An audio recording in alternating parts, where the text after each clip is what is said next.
couple southern Utah tags, and then we're going to go to northern New Mexico.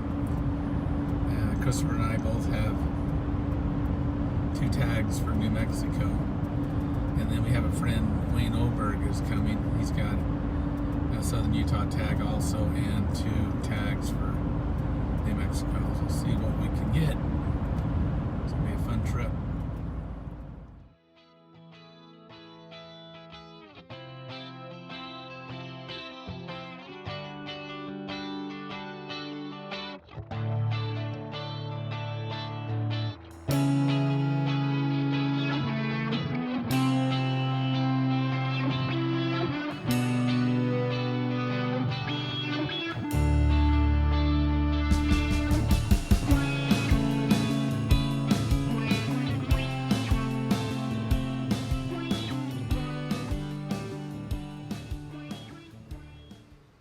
What'd you see back there? Deer. What are they doing? In front of me. We're in the middle of nowhere. And you almost hit a deer back there. Middle of nowhere, daytime, and they're running in the middle of the road. And there's no trees. What are they What the doing heck out are they there? doing? It's crazy. See that truck you're driving there? Looks like a turkey hunting truck. That's why we brought it. It's a Chevy Colorado Yes, that. Rhino. A Chevy. rhino? Oh, what's it called? It's a bison. Oh, bison. I knew it was some type of critter. Chevy Bison. All fixed up. Okay, let's go to camp. Let's go. We got 6 miles.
Opening morning, Christopher's doing a little sandwich breakfast going on there. It's like probably in the 30s right now. It's pretty cold. We had the heater going, but it kind of petered out because ran out of gas. But you know, we can always go outside the tent and find some. But we're about ready to leave. Truck's running. Got the muzzleloader. Yes, muzzleloader shotgun is all ready to go. We like shooting the black powder, okay? I don't know why, but it's just something we do. So, opening morning, Utah. Get a couple birds this morning, hopefully. At least one. And then our friend Wayne Oberg will show up. We're like his not paid guides, because we're like scouting for him.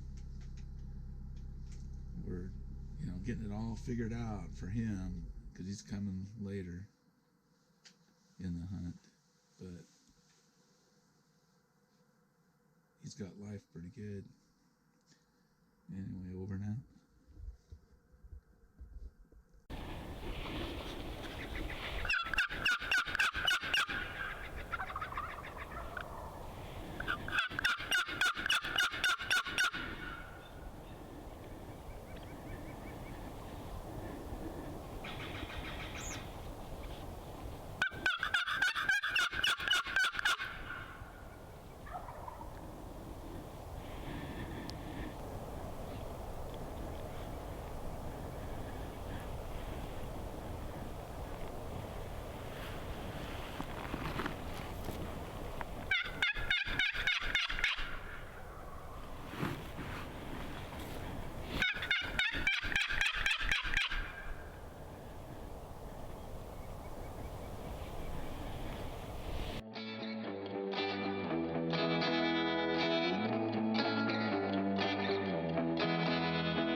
Oh my gosh, I didn't take the safety off, I flinched.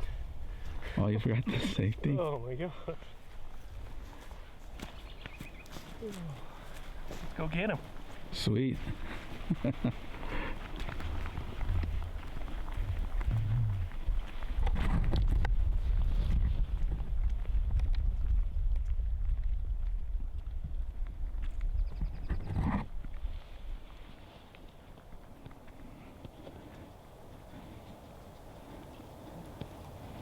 I didn't expect him to be that close.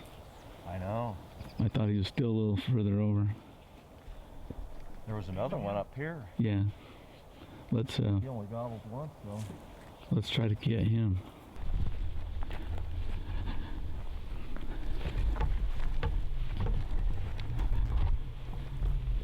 He's decent. 4 or 5 inch beard. He's a 3-year-old maybe. 2, 3-year-old. Let's see what I hit him with too. Oh, Hit him with your wad. Yeah.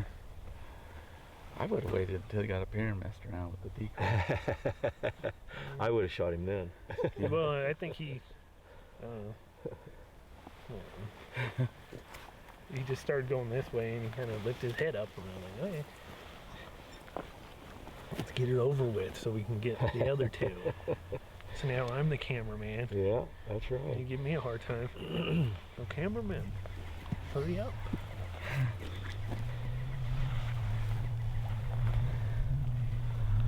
Well, I had a bad angle on the camera.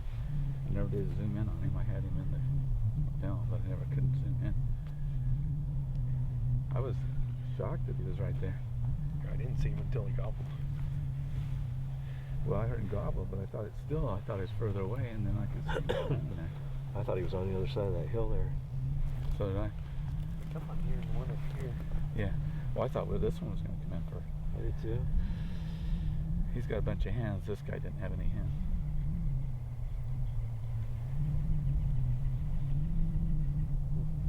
That was pretty good. That was cool. That was cool. That was cool. That was great. Loved it. Got one out of the way, now we can get 2 more. So So I concentrate, yeah. Yeah, you're the cameraman now. Yeah, that's full-time right. cameraman. Is that a Rio? Yes. That's it. It's a real. Might even do a mixture. What they do is you look at the Merriam will have a lot more white in their wings Mm-hmm. in between the bars, A lot more white on their body too. and then this Those are cream kinda will be more. brownish. It's probably more of a mix Yeah, it might be than mixture. anything. Yeah, that cream will be really pure white on a Merriam's. But I've killed Merriam's where this is a little Right. dingy, so that's a mature gobbler though. Mhm. Can't Yeah, can't go wrong complain. with that. Can't complain at all.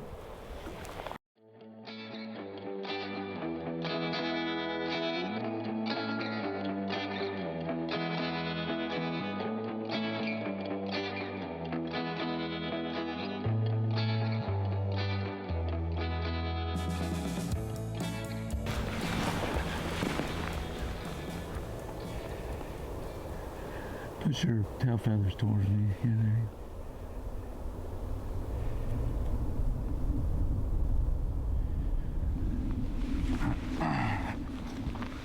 The other problem I had, I was also shooting right-handed.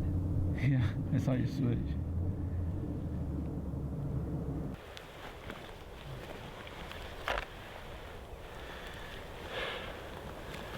Okay, we're hunting here in southern Utah.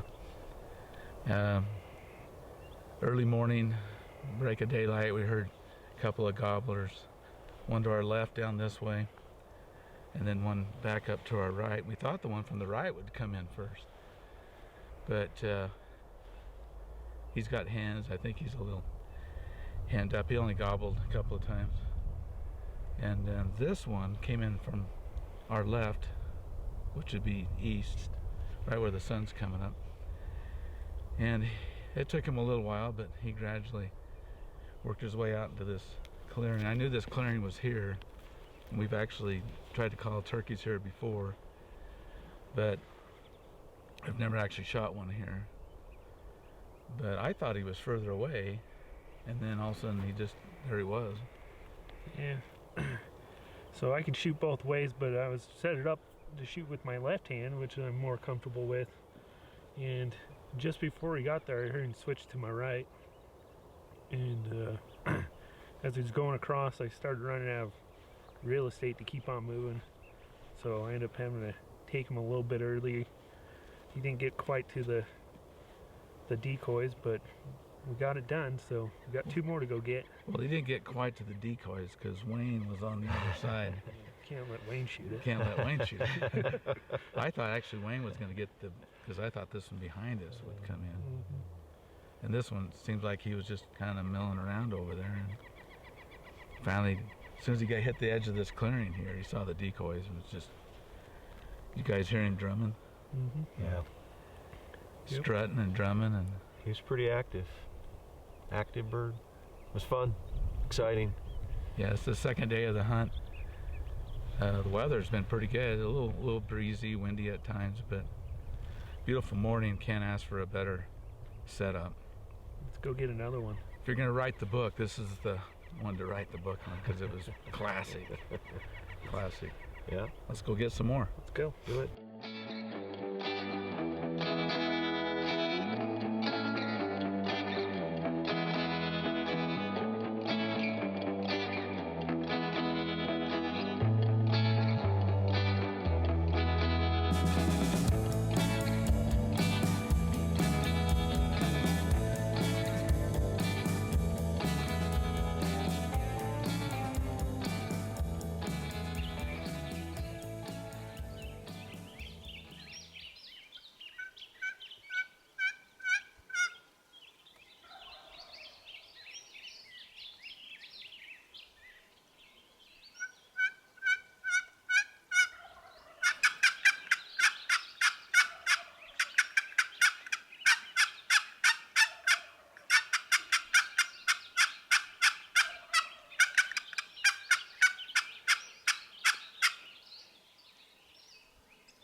Well, Wayne, you got yourself a true limb hanger there. I do. I was about ready to give up. Yeah, that's a trophy. That's probably a 20-pound bird, Yeah. maybe 10-inch beard, 11. And spurs are long enough that you can hang him on a limb. Hangs on a limb. You say you've only seen a couple of these? I've only seen 2, and I've probably been around 40 birds in my life, and I've only seen 2. My son Christopher shot one in like 2006, I think it was, on Cedar Mountain, and this one's just as big as that, or that's probably a 5-year-old bird. And mountain birds usually they don't they wear off their spurs because of all these rocks that you see. Right, And as right. they're walking along, they wear them down, and for them to get that long is pretty unbelievable. That's truly a limb hanger. Truly a trophy. Yeah. Okay, we were packing up camp. Decided to, on our way out to New Mexico, we decided to make one last push for this bird. This Tom had eluded us for about 3 days now. He would gobble like crazy on the roost, or when he was up the mountain from us. And then when we started calling, tried to call him in, he would just stop calling. And he was very frustrating. We knew he was a big Tom, but on our last push, we saw him, he made a mistake, and I snuck in on him. He was with a bunch of hens, and I was able to capitalize on about a 35-yard shot. give a lot of credit to these two guys. They've been great callers, and most importantly, they've got better ears than I do. I can't hear the birds as well as they can, so it's very fortunate that they've invited me to come along with them and share this adventure. I've known Steve for a number of years, hunted with him a couple of times. He's a great guy. His son Christopher is a great guy too. Great callers, great outdoorsmen, and wonderful hunters. So thank you very much, you two. You bet. Now it's off to New Mexico. Now we have to do the turkey high five, Christopher, right in front of Wayne.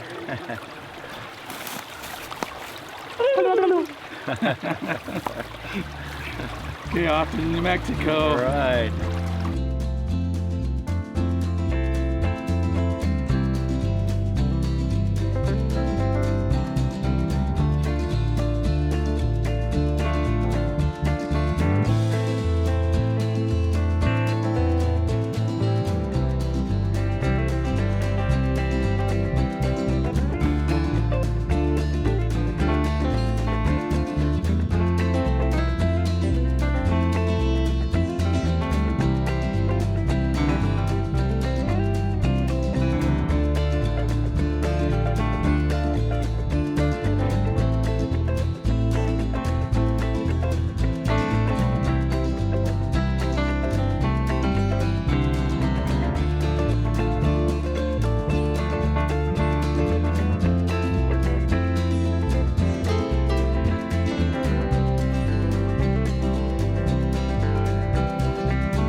Who makes it?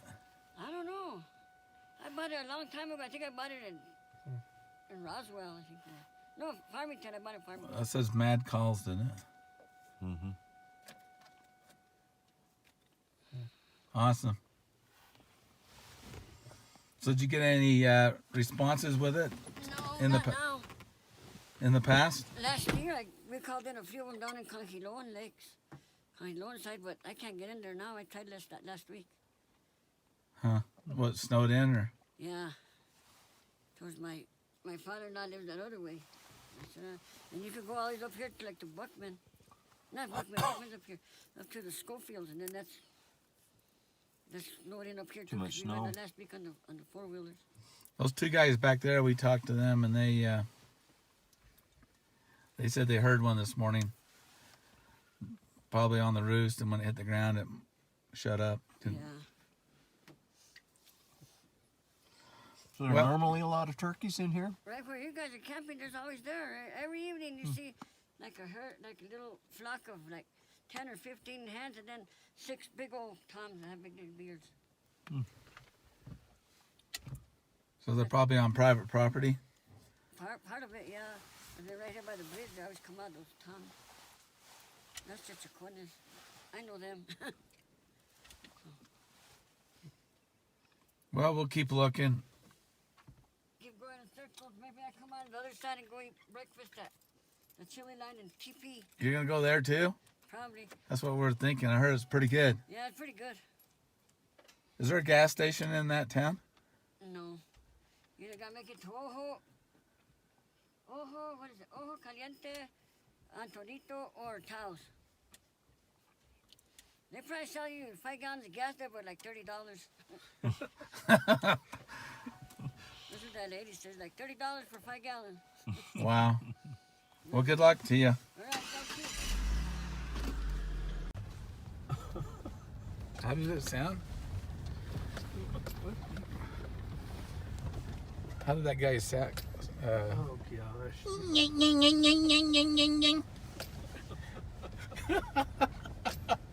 Can you play that for us again?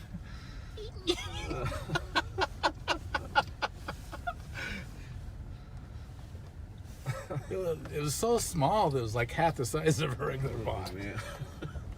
Maybe he decided he wanted to use that call because it fit his hands better. Because one of these bigger boxes, you know, you'd have a hard time holding that thing. You'd have to hold it with 2 hands. You wouldn't have any hand to operate over it. Yeah, I saw. What did he say? He saw some turkeys running away, and he pulled it out. And they didn't even react to it. He said.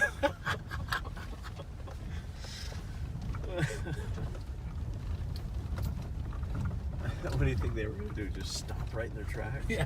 Stop and go. What was that? What was that? I'm gonna go check that out.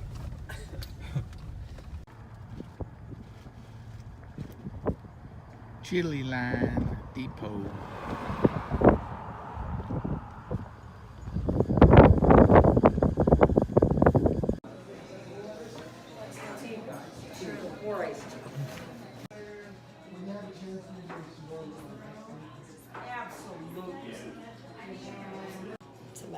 Pickle lettuce.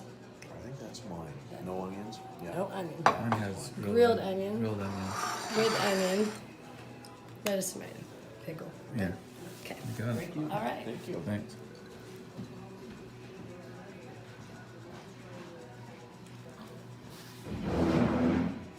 Well, just tell me the history of this building. I heard that, or somebody, you said that Glenn Campbell played here. He did. This was, it was built probably in about 1925, because some of the old folks around here said, yes, I remember, you know, being a kid laying on the bench, you know, when my folks drank beer here. It was the bar and the dance hall for the Chili Line Railroad for most of its life. And occasionally it was other things. It was a roller skating rink. It was, they had a hair salon in here. They had a grocery store in here. And Glenn Campbell used to play here when he was a kid. He was from Arkansas, but his uncle, Dick Bills, lived in Albuquerque, and he would come up with his uncle, the Dick Bills Band, and the Sandia Mountain Boys. And they played here, I think in the 50s, and maybe in the 40s. And they also played at the Rainbow Club in Antonito. And so this building has had a bunch of history in it. And it was pretty much of a teardown when we got it 11 years ago. And we just decided to fix it up, and there are a bunch of hippies that were living in here growing and manufacturing illicit things. And so we took a dump truck and shoveled things out the back door, all the trash that hadn't been picked up off the floor. It was about a foot deep. All the broken glass, all the old clothes, carpets, dolls, and hauled it all off to the dump and said, okay, how hard could it be to start a little cafe? I'll tell you what. So Glenn Campbell played on that stage? No, up there? we just built that stage last year. Oh, okay. And the short story, if you're interested in that, the whole floor from here over was at that level, all the way out to that wall there. And we tore it all out so that we could have handicapped entrance, and come to find out all the old original hardwood was there.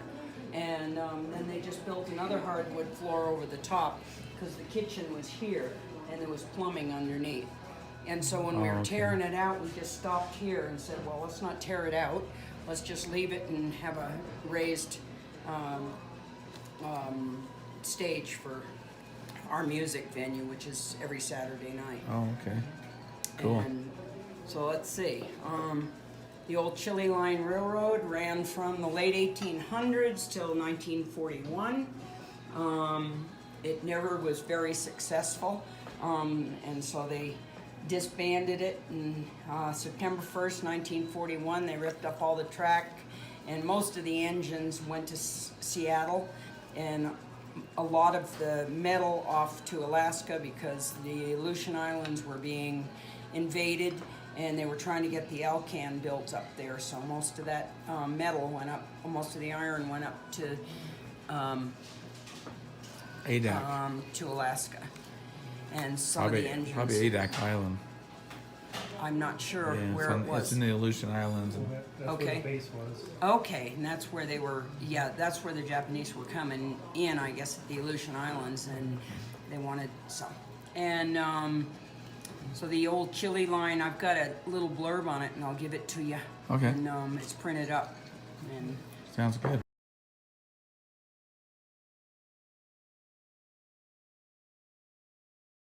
You woke up this morning, look what we have.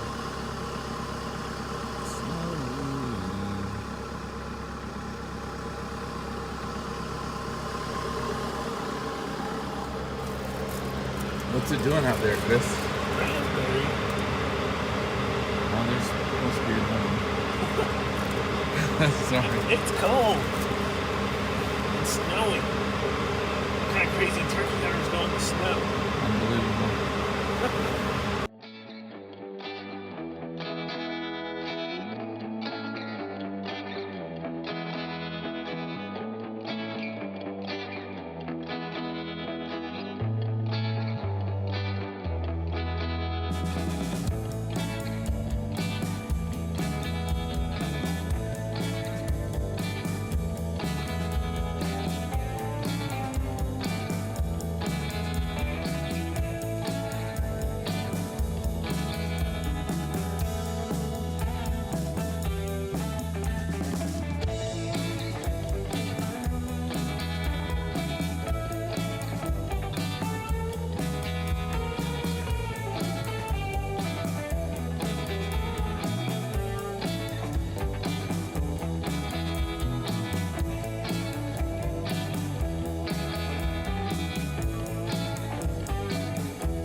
Winter Wonderland.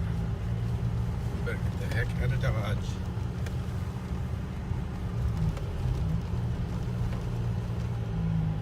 Christopher and his little black truck.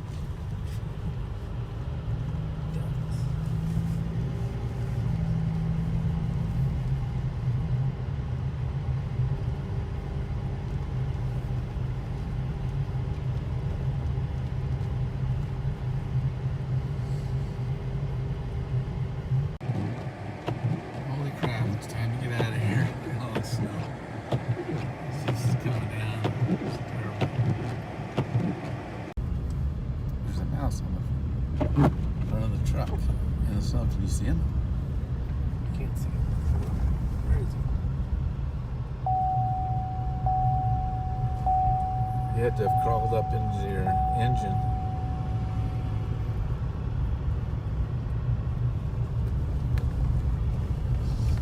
It's so dark I can't see him now. You have another light?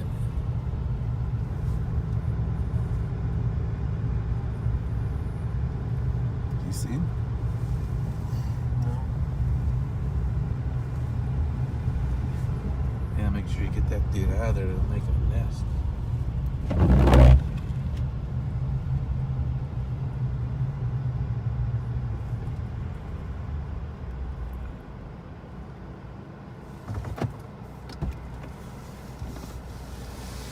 Just gonna go get him. Oh, there he is.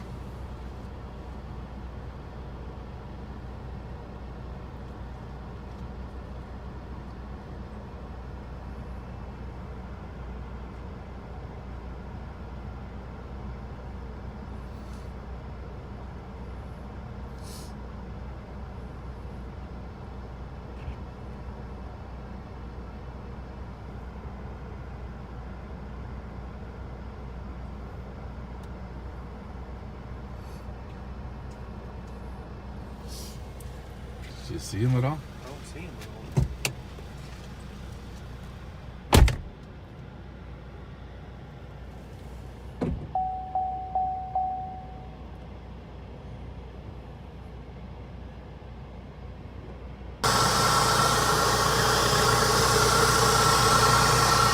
Like a cavity up inside the hood.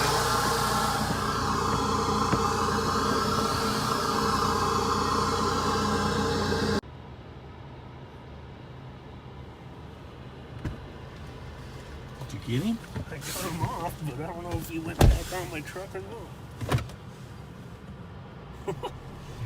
Was he up on top of the hood? Yeah, he was right there, and I was like, knocked him off. He was on the side, so I knocked him off again.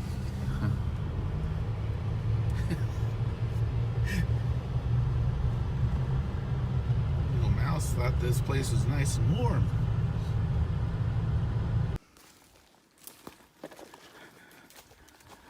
What do you got there, Wayne? I got an Idaho turkey. How big's his beard? Got a big body on it. Well, that means he doesn't have a beard. Yeah, he's a Jake. Got a little one there. Cool. Tell me the story. Well, you, in your infamous way, heard a bird up here, this canyon.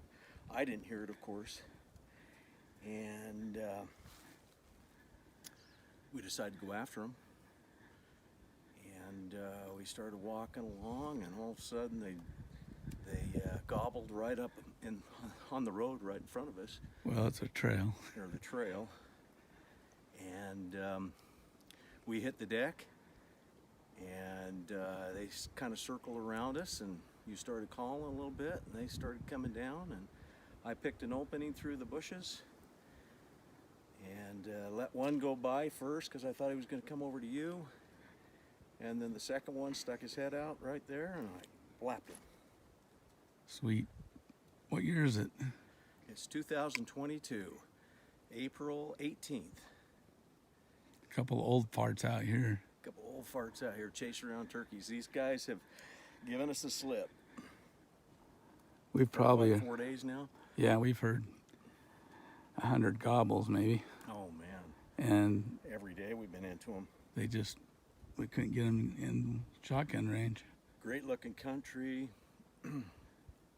We've had a bunch of close encounters, but they just haven't let us seal the deal on them till now. Well, let's go get another one. Let's do it. You know, this call, I'm going to have to do a lot of marking. Yeah. That was incredible. Because there was at least 10 hens in that group with this gobbler. He was definitely the biggest guy on the block. Had all the girls. But this has been an incredible hunt. We've basically have hunted 4 locations, and we've had gobblers in all the locations. They just wouldn't come in. They'd gobble, they'd get close, but not close enough to get a shot. I think yesterday I had 1 hen go by. Could have shot that. And in that group there must have been 4 or 5 gobblers. And I would say some of them probably jakes too, but we chase those around quite a bit. But there's so many hunts and so many close encounters, I can't even remember them all. It's not been an easy hunt because the turkeys weren't coming running into us. I think what it is a lot of the areas have been hunted a little bit, and people ride motorcycles, and they're just hammered with humans going by all the time. But this morning, today is April 19th, 2022, we went up this no-name canyon here in Idaho and heard some gobbling to the south, and then thought, well, we'll go up, drop the trailer with the 4-wheelers, and go hunt the upper part of the canyon first, because the ones that were gobbling were on the other side of the canyon. It's a heck of a walk. We did it yesterday, but we put on a lot of miles on this hunt. But we come up in here, and he was strutting. I couldn't quite get a shot, and then he had all these hens around him, and finally he kind of turned. Well, I called with my voice, so I'm doing the calling. I have a box call, and when he was in really close, I couldn't use the box call and hold the gun at the same time, so I used my voice. Yelp, yelp, yelp. And he kind of strutted and gobbled again. And then he moved away from the hens, kind of to my left. And I just saw a glimmer of his head, and part of it, he was still strutting. But he turned just enough to the left, I was able to get a shot off, and took out his wing on that side too. But hunting here in Idaho with Wayne Oberg, he's behind the camera. He got his bird yesterday. That was a classic call in, and we videotaped that too, but we were in real thick stuff. Today I had a clean shot, and it was probably 30 yards, something like that. But he's an older bird. He's got about a 10-inch beard. Nice fan. He's missing 1 feather here. But it's been a heck of a hunt here in Idaho, and who knows, maybe I'll go hunting somewhere else this year. I probably will hunt the late season in Utah, but this is a passion of mine, hunting turkeys. I've been really fortunate to get a really nice tom today. It's funny, I taking a picture on this rock. Behind this rock I found this cameled up plastic bottle with a note in it. It's for a geocache, and it's got 15 people on here. I'm gonna sign it too. Tell them I shot a turkey where their geocache is. It's got like a dime in there and some 22 casings and like a 9mm. You gotta put your shotgun shell casing in there. Yeah. Oh, yeah. I'll put my shotgun casing in there, and somebody will probably get a good laugh out of it.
We've been hunting hard for a day and a half, and the original spot where we were hunting over in the boulders was not producing anything.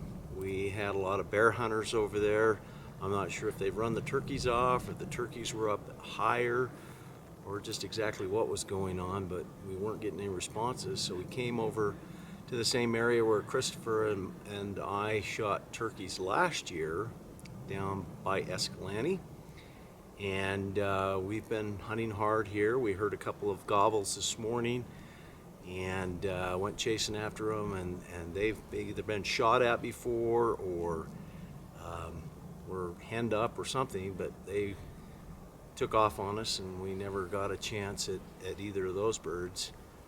And so we took a lunch break and came up on the other side of where we'd been hunting and found a bearded hen. And at first when I saw her, I didn't think that she had a beard or there was a tom. And then she turned sideways and I could see a beard sticking down. As you can see, she's got about a 4-inch beard, which is highly unusual. And that's what we've got. I've only seen this twice in my life, a bearded hen. So this is the second one. I saw a hen one time that was, she was a goblin hen, strutting and everything. So it's pretty unusual to get a bearded hen in the state of Utah. Yeah, feel pretty fortunate.